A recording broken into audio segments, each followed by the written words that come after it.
Hello my dolly dearies and welcome to another video. As you can see from everything, it is indeed the spooky month and therefore we are making a spooktastic doll. I love Halloween, it is my favourite time of year, all of the fun decorations and fun outfits. And this year I thought it'd be fun to make a bit more of a simple doll, slightly less Halloweeny than ghosts, haunted spirits, a weird pumpkin queen who steals hearts and such. And I decided to make a doll that I actually saw in my nightmare a couple months ago. It's a very weird thing, but for some reason, this doll with void-like eyes keeps on appearing in my nightmares. Maybe I should talk to someone about it. Anyway, I think this doll will be pretty fun to make and a bit simpler than some of my other projects. But without any further ado, let's get on with the video. For this doll, we're going to be using this not Monster High, Ever After High base. I'm so bad with names, so I've got no idea who she is. And we've got these sketches. One, as you can see, has very creepy blacked out eyes. I actually went out of my way to purchase some black 3.0 for this project, because then her eyes could have the proper void-like thing I keep on seeing in my dreams. But I also thought, she's a bit tall, so why don't you make her a bit shorter? I did have a shorter doll at hand, but I thought it'd be fun to try and do some body modifications. I always really like doing body modifications on dolls, even if they do involve me getting overly angry and probably throwing the doll across the room at some point. But having shortened her and removing a bunch of chunks, we can get ready on trying to stitch her back together. But we can already see she's considerably shorter than a normal Ever After High doll. I decided not to shorten the arms because doing that would scare me to death and I'll probably break them. But to modify the legs, let's drill a bunch of holes across so that we can put some wire through to sew all of the limbs back together.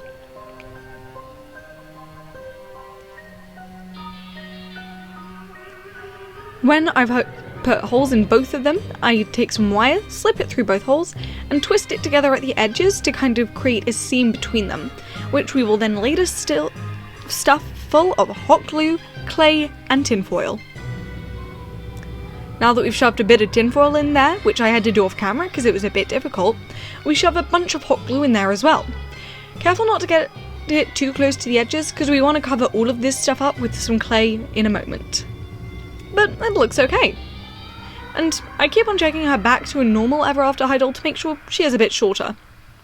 But with everything glued in place and looking a-okay, we can take our 2-part epoxy Sculpt, mix it in half and half portions, and start packing it into all of the gunky bits so that they will no longer be seen.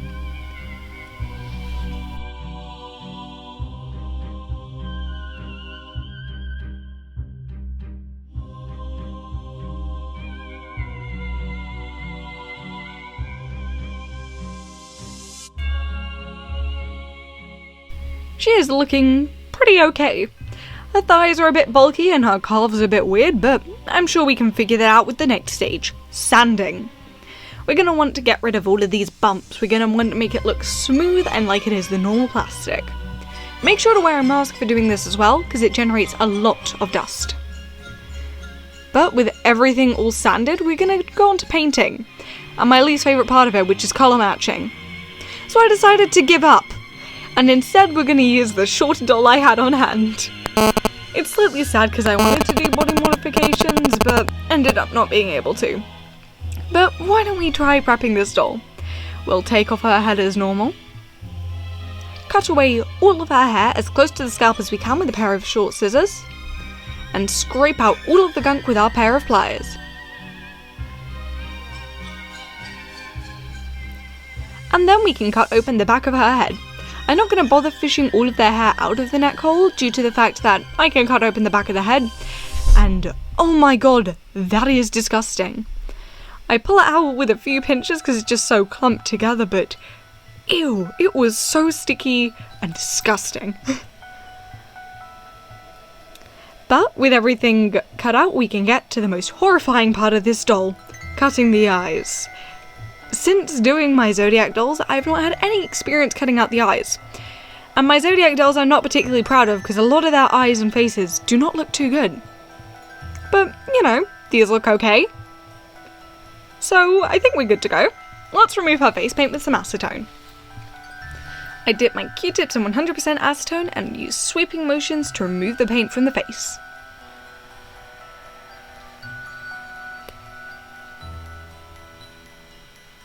And then I tried hollowing out the eyes a bit more and failed. So back to the old doll it is. I remove her face with the acetone while I've got it out, and we're gonna have to grin and bear it and try to make these body modifications look normal, because oh my god they look awful. But we got one eye cut out fine, and another eye. Thank god that part is over. Her head is looking okay, so why don't we ignore the body for a bit and spray some Mr. Super Clear onto the face. This is going to be a pretty simple face up because she hasn't got any eyes. It is going to be pretty much as simple as a bit of blushing on the eyes, nose, lips and cheeks.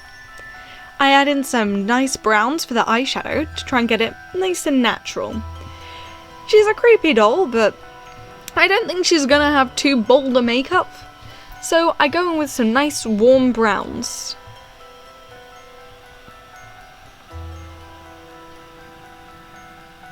Then adding some rosy pink to her cheeks and brushing a little bit across her nose, as well as some brown to the edge of her nose to add some more depth. And then some nice pale pink to her lips. And then one of the most dreadful parts of doing the face up, the eyebrows. I'm surprised I got them this good on the first try. Usually it takes quite a few rounds of erasing, going back in. It's not the most fun thing in the world. But I keep on darkening her eyes using some more brown pastels. And when I can't build up any more colour with pastels, I try going in with some pencils to darken and adding a bit of eyeliner.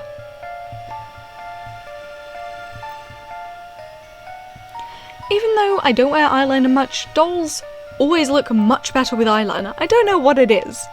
Just eyeliner in general, it really makes the eyes of the doll pop.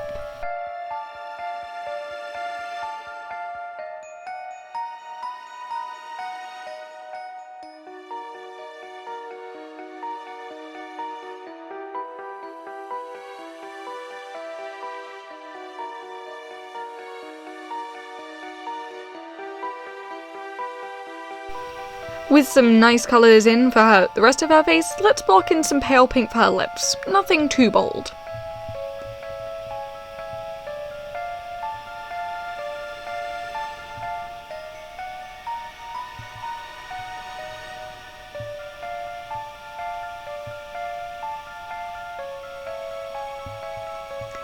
I also take in some more browns to add in her eyelid crease and darken some other parts of the eye, and add in some more depth to the eyebrows.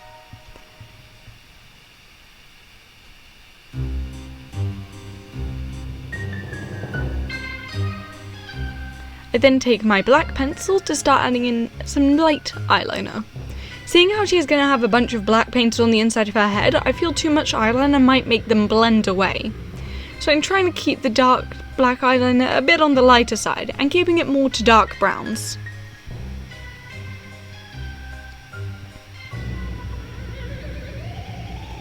I go in with some more pastels to try and blend it out a bit, which helps quite a bit.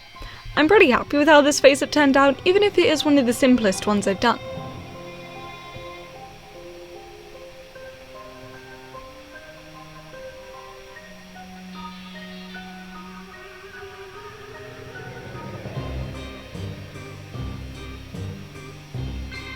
Next, I'm going to take my white pencil to add some highlights to her eyelid creases under her eyebrows, the cupid's brow of her lips and nose.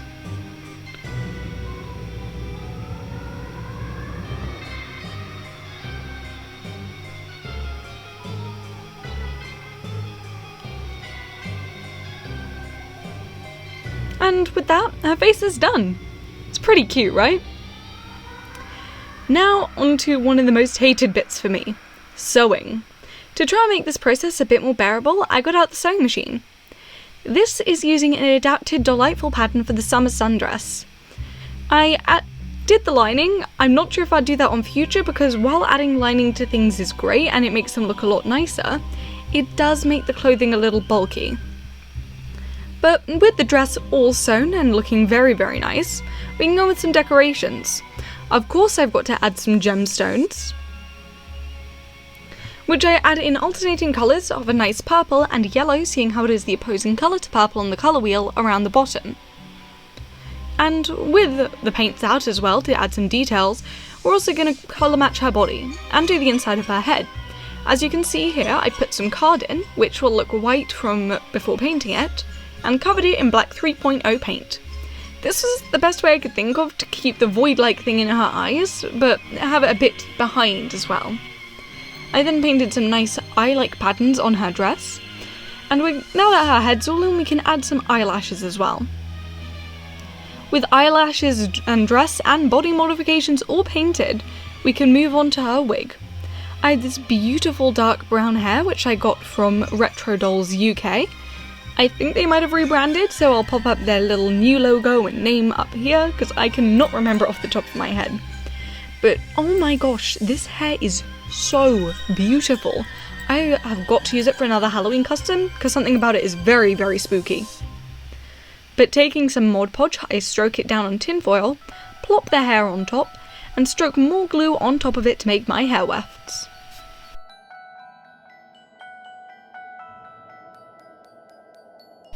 And then I glue them all onto a wig cap, which looks pretty good, surprisingly. For some reason, whenever I make wig caps, I always think they're going to look awful.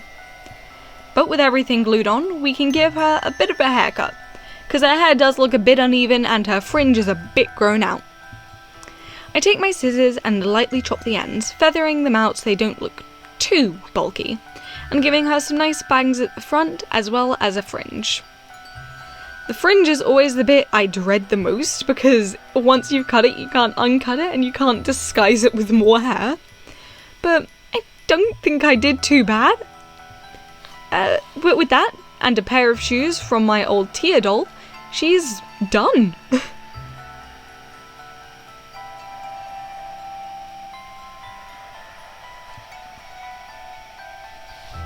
Even though it's not too big of a difference, the darkness with the black 3.0 of her eyes really makes it stand out.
Well, thank you guys so much for watching. Unlike all my other dolls, she doesn't really have a story. What do you guys think her story could be? Maybe she's a creepy doll with whoever's house she's let in, she steals their eyes to make up for the lack of her own. I'd love to hear what you guys think the story could be in the comments below. I kind of wish I'd come up with a story because I feel like there's a lot of possibilities and it would have been fun to do a stop motion of it. But as always, I hope you guys all enjoyed this video and have a good spooky season. Please like, comment and subscribe if you would. It is always so lovely to have your guys' support. But thank you guys for watching and I shall see you all in the next video. Bye!